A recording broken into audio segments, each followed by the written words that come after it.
Hello and welcome back. It's me again. Today I was going to talk about two little topics that aren't directly related to each other, but hopefully they're going to be quick so I can talk about both of them in one video. The first was Vulcan I'll start again. Vulcan Mind Melds, and how we sort of see them in Enterprise and later on. Obviously, in Enterprise, we had the whole, it's only this little group of people that are sort of dissidents, I suppose you could say, um, and you got the whole Panar syndrome thing. Um, I don't think I know it looks a bit like not so much a break of canon, but a bit of a contradiction or something that doesn't quite mesh 100% with what we know later on. We've sort of always taken the attitude that everyone can do mind melds and everyone knows about them and stuff like that. But it's not actually quite that sort of simple. The very first time that a mind meld was ever done by Leonard Nimoy in the original series, in Dagger of the Mind, no one else knew about it. It was this weird thing that Spock sort of mentioned as being, we Vulcans have this ability, but we don't talk about it, kind of thing, which does kind of work with what we see in Enterprise because they don't talk about it, and its ability that, well, apparently only some of them have, but it's said to be very dangerous, which kind of relates to what we saw in Enterprise. Of course, in the original series and later, they're more probably talking about things like, if you don't control the mind meld and you don't know what you're doing properly, you can get lost in the other person. You can cause yourself, mental damage and brain damage and things like that, which is all fair enough. But the Panar syndrome might be, even by 23rd century standards, it might be something that's much easily cured. If your doctor if you've done mind melds and you think that you might have Panar syndrome, you can go and have a test for it, and they'll be able to say yes or no. And if you do, then they, go and whip up a hyper spray and Bob's your Irani's living lover.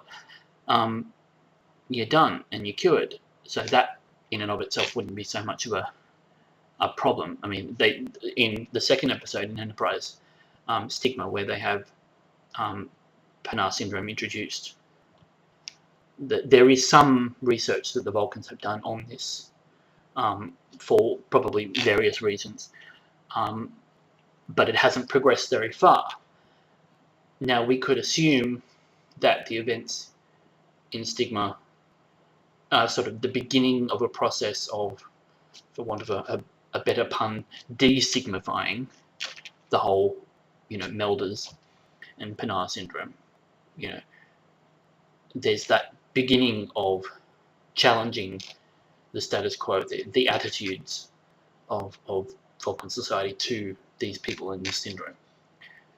And I've heard, some people argue that, how can it be something which is so forbidden and so, looked down upon and hated and reviled, for want of a better way to express it, in Vulcan society in Enterprise's time, and then coming forward to TOS, where it's not known about outside of Vulcan society very much, but isn't necessarily reviled and looked down upon. We don't necessarily know that it wasn't, because we only sort of, see Spock. We don't really see much of Vulcan society in TOS. We only see little bits of it here and there.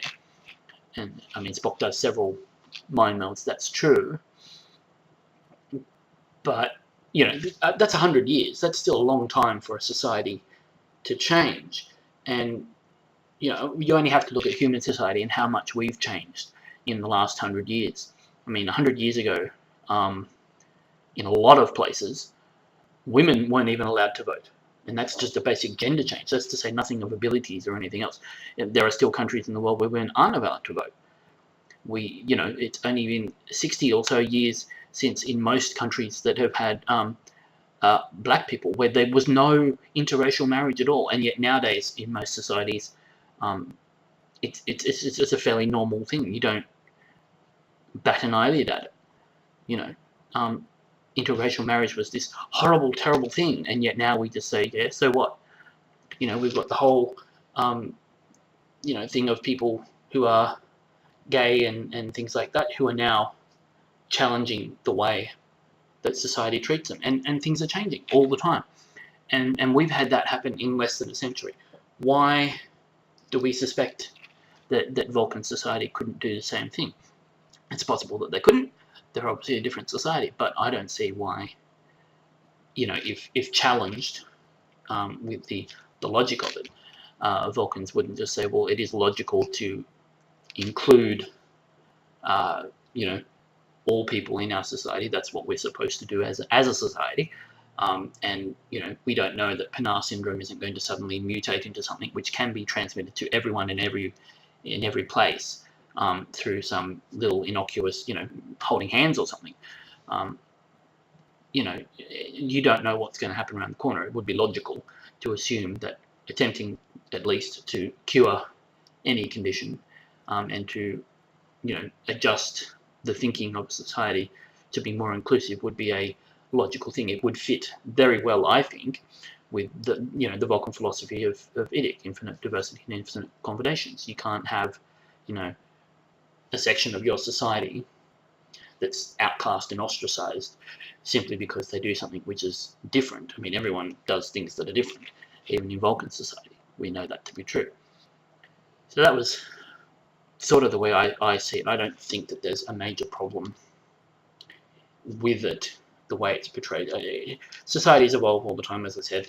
I don't see how what we see in Enterprise can't have evolved into what we see in TOS and through on to Next Gen. I mean, even in Voyager, which is the latest in terms of chronology in the history of things, there was still concerns expressed about mind melds. The EMH, the Doctor is always, every time Tuvok sort of comes out and says, "Oh, I'm going to do something to do with my brain," the Doctor's always expressing doubts and concerns and sort of prattling on about how dangerous it is and how silly Vulcans are for continuing to do these things. So I don't see how we can't say that the stigma attached to it was overcome and dealt with, and that Pinar syndrome, there was research on it, and Phlox, even at the end of the episode of Stigma, says, with this I can start to do stuff that may not be necessarily a cure immediately, but will severely halt the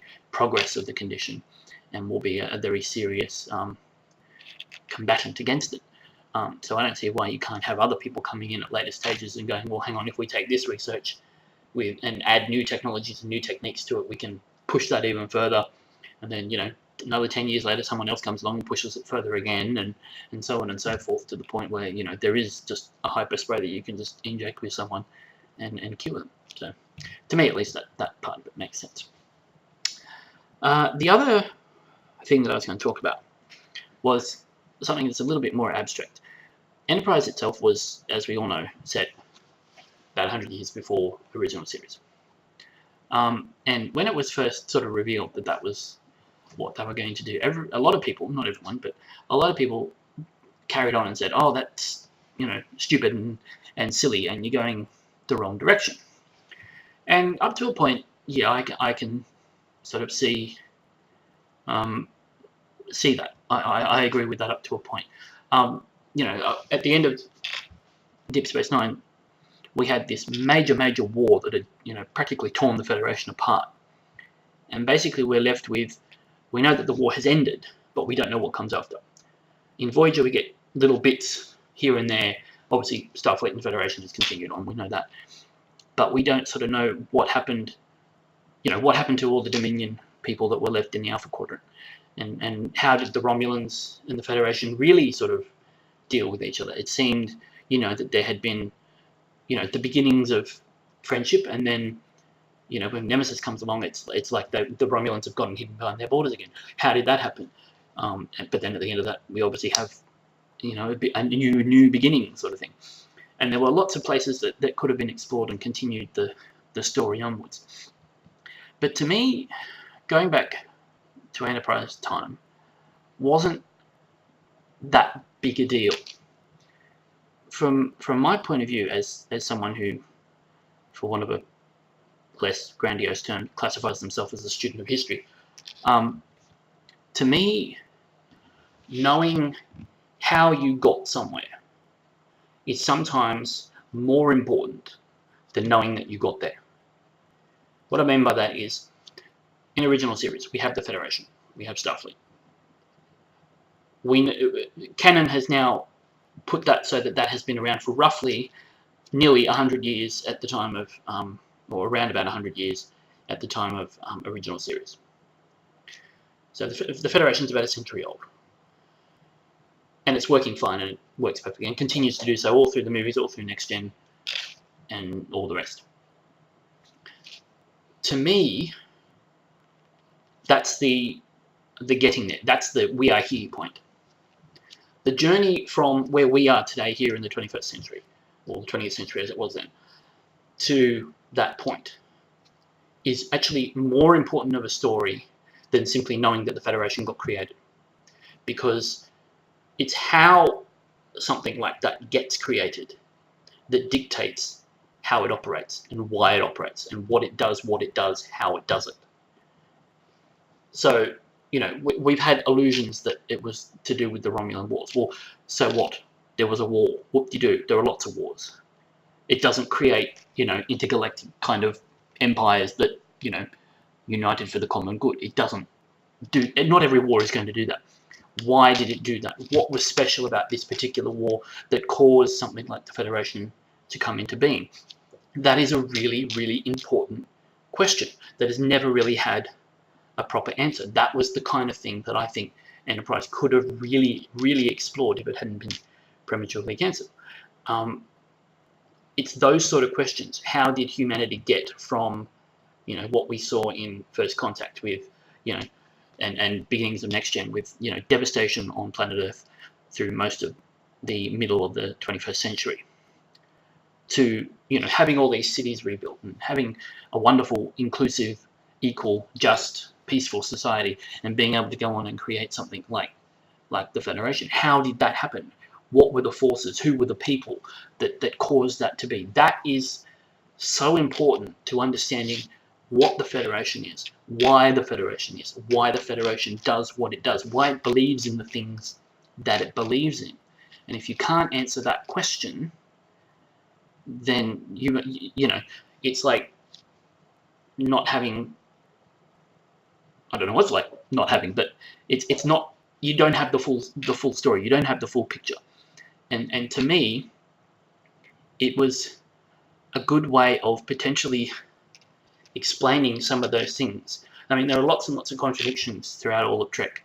There's rules and regulations and laws and ideas and thoughts and things that pop up in different episodes and movies that rules about how the Federation works and why it has certain institutions and things like that. And I mean, obviously they're written so that we in our time can relate to them and have an understanding, but why are there things that are different to what we have now?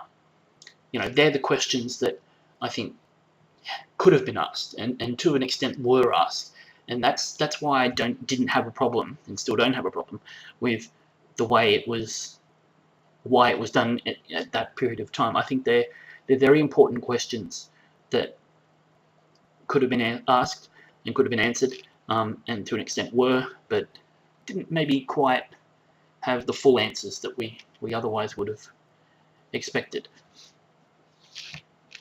And I hope that makes sense, because I think, as I said before, the getting to the journey that you take to get to a place is sometimes much, much more important than simply getting to the place that you're going. Because, okay, you got there. Yeah, great. How did you get there? Why did you go on that journey?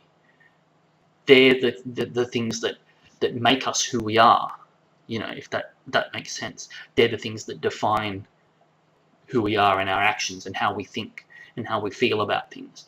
And I think that's the really, really important bit. So I hope that makes sense. Anyway, that was all I wanted to talk about today. Not sure what I'm going to talk about next time. sure I find out something, and I'll hopefully hope you enjoyed that, and I'll talk to you next time. Thank you for listening. Bye.